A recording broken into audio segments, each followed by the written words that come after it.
नमस्कार दोस्तों, आइए यहाँ पर हिंदी व्याकरण के कुछ प्रश्नों को देखते हैं। जैसा कि आप लोग थंबनेल में देखे होंगे तो उन सभी टॉपिकों से दो दो प्रश्न यहाँ पर दिए जा रहे हैं और आप लोग को देखने को यहाँ मिलेंगे।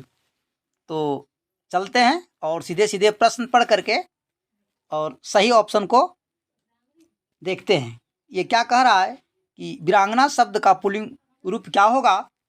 यहाँ पर ए बी सी तीनों ऑप्शनों में वीर वीर लिखा हुआ है और डी में लिखा हुआ है वीरपन। तो वीरांगना का जो है ये पुल्लिंग शब्द जो है आप ऑप्शन बी को देख रहे हैं तो आपको 1 नंबर मिल रहा है।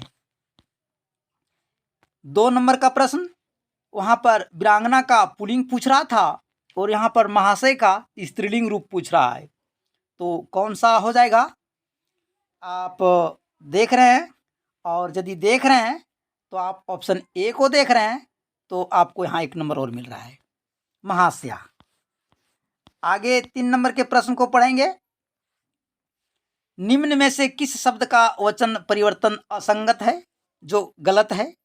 तो यहाँ पर बालक, फल, नारी का नारियां ये यहाँ पर संगत है और पुस्तक का पुस्तकें नहीं होगा, पुस्तकें होगा, तो ये यहाँ पर गलत है।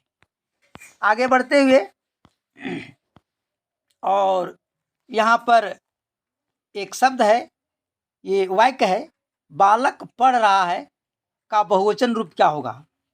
बहुवचन रूप पूछ रहा है तो आप चारों ऑप्शन को पढ़ें और पढ़ करके आप सही ऑप्शन को देखें। तो आप किनको देख रहे हैं, शायद आप ए को देख रहे हैं, बालक पढ़ रहे हैं, ये बहुवचन रूप होगा।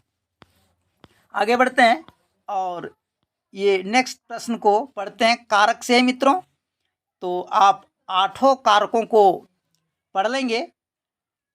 और यहाँ पर जो प्रश्न है कि राम ने सीता को फल दिया, इस वाक्य में जो है सो सीता को कौन सा कारक है। तो यहाँ पर राम ने सीता को फल दिया, ये कौन सा कारक हो जाएगा। तो यहाँ पर संप्रदान कारक हो जाएगा। और इसी के साथ आगे बढ़ते हैं। मैं आशा करता हूँ आपका ये नंबर जुड़ रहा होगा एक एक करके। यहाँ पर दूसरा जो है कारक से ही ये भी प्रश्न है। तो ये कह रहा है कि लड़के ने पत्थर से कांच तोड़ा, तो यहाँ पर में पत्थर से कौन सा कारक हो जाएगा। तो कर्ता ने कर्म को करण से में आप में क्या हो जाएगा, तो यहाँ पर आप करण हो जाएगा, करण कारक। आगे बढ़ते हैं और नेक्स्ट प्रश्न को देखते हैं। ये क्या कह रहा है मित्रों, कह रहा है ये संधि से प्रश्न है, ये गोप धन ईश्वर, इसमें कौन सा संधि है। तो आप यहाँ पर गुण संधि लगा लेंगे, ये गुण संधि हो जाएगा।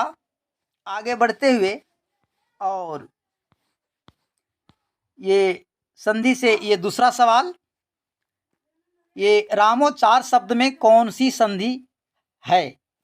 तो रामोचार में जो है सो आप स्वर संधि लगा लेंगे, ऑप्शन डी, और 1 नंबर आप यहाँ पर अपना सुरक्षित करेंगे, स्वर संधि। आगे बढ़ते हुए और यहाँ समास से प्रश्न है मित्रों, कह रहा है कि राजपुत्र में कौन सा समास है। तो राजपुत्र में कौन सा समास है, ये आप इसमें यदि आप ए को देख रहे हैं तत्पुरुष समास, तो आपको 1 नंबर यहाँ भी मिल रहा है। और खुशी खुशी आप आगे बढ़ते हुए और समास से यह दूसरा सवाल, नीलकंठ शब्द में कौन सा समास है। तो आप इस प्रश्न का जो है, इस प्रश्न का उत्तर आप यदि सी लगा रहे हैं, ऑप्शन सी बहुव्रीहि, तो आपको यहाँ भी 1 नंबर मिल रहा है। आगे बढ़ते हुए और यहाँ पर उपसर्ग का 2 सवाल देखने को मिलेंगे। तो चलिए देखते हैं। कह रहा है कि अनुशासन शब्द में कौन सा उपसर्ग है। तो यहाँ पर आप क्या देख रहे हैं, यनु यनु 2 है, यन और य है। तो आप जो है ऑप्शन ए को चुन रहे हैं, तो आपको यहाँ अनु 1 नंबर और आपको मिल रहा है। और आगे बढ़ते हैं। और ये विनम्र, विनम्र शब्द में कौन सा उपसर्ग का प्रयोग हुआ है? तो यहाँ पर वी 3 है और एक में विन है, तो यहाँ पर भी उपसर्ग की बात कर रहा है। तो आप यहाँ पर ऑप्शन बी को देख रहे हैं, तो आपको 1 नंबर यहाँ भी मिल रहा है। आगे बढ़ते हुए, और ये प्रत्यय से सवाल है, आप इस प्रश्न का उत्तर देंगे। आगे थोड़ा सा बढ़ लेते हैं, सभी ऑप्शन आपको देखने को मिल जाए। बालक शब्द में कौन सा प्रत्यय है? तो बालक में कौन सा प्रत्यय है? यक है, क है, यक है, लक है। तो बालक में आप कौन सा प्रत्यय लगा रहे हैं? तो आप सी को जो देख रहे हैं, तो यक जो है ये होगा। यहाँ पर ये अंतस्य वाला यक नहीं होगा। आगे बढ़ते हैं और देखते हैं नेक्स्ट प्रश्न। लेखन, लेखन में कौन सा प्रत्यय है? तो लेखन में यहाँ पर यन 2 है, यहाँ पर यन है और यहाँ पर यन है। तो आप किस को आप चुन रहे हैं? यदि आप ऑप्शन बी को चुन रहे हैं, लेखन में जो है सो ये ऑप्शन बी यन प्रत्यय बन करके लेखन हुआ है। आगे बढ़ते हुए और देखेंगे नेक्स्ट प्रश्न को। ये मुहावरा से है और ये मुहावरा आप पढ़ेंगे। कह रहा है नाक कटना का अर्थ क्या है? इस मुहावरा का अर्थ क्या है? नाक कटना, पराजित होना, अपमान होना, सम्मान पाना, स्वाभिमान बढ़ाना। तो इस प्रश्न का जो उत्तर आप लगा रहे हैं कि नाक कटना का मतलब होता है अपमान होना, पराजित होना आप नहीं लगाएंगे, नहीं तो आपका 1 नंबर यहाँ से ये कट सकता है। आगे बढ़ते हैं और ये मुहावरा का दूसरा प्रश्न है। कह रहा है पौ 12 होना का अर्थ क्या है इस मुहावरा का? तो इस मुहावरा का अर्थ है पौ 12 होना का ये बहुत लाभ होना। आप यहाँ पर बहुत खुश होना नहीं मारेंगे, नहीं तो 1 नंबर यहाँ भी आपका चला जाएगा और आप नुकसान में चले जाएंगे। इसलिए आगे बढ़ते हैं और लोकोक्ति से देखते हैं। और आप इस लोकोक्ति को पढ़ेंगे कि टेर टेर के रोवे, यहाँ पर एक टे है मित्रों, टेर टेर के रोवे अपनी लाज खोवे। इस लोकोक्ति को क्या कहते हैं? एक उपाय से 2 लाभ होना, 2 काम अधूरे रहना, एक रास्ता भूल जाना, इज्जत या साख चली जाना। तो आप इस प्रश्न का जो उत्तर है, इस लोकोक्ति का जो सही जवाब होगा क्या होगा? इस लोकोक्ति का सही जवाब आप यदि डी लगा रहे हैं तो आपको यहाँ 1 नंबर और मिल रहा है।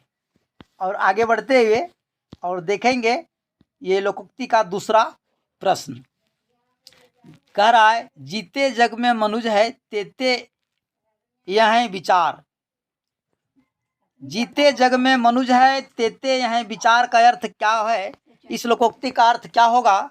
इस लोकोक्ति का अर्थ आप यदि लगा रहे हैं ये भिन्न भिन्न अभिरुचि होना, तो आपको 1 नंबर यहाँ मिल रहा है मित्रों।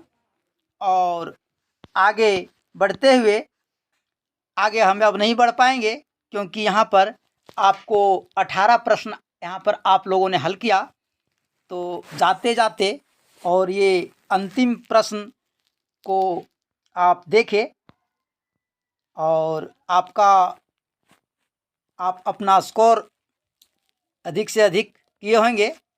तो धन्यवाद। और आप मेरे वीडियो को आप सब्सक्राइब कर लेंगे और बेल आइकन घंटी को बजा लेंगे ताकि मेरे वीडियो का नोटिफिकेशन आप तक पहुंच पाए। तो आप भूल जाते हैं दोस्तों, आप थोड़ा सा सब्सक्राइब कर लें। धन्यवाद।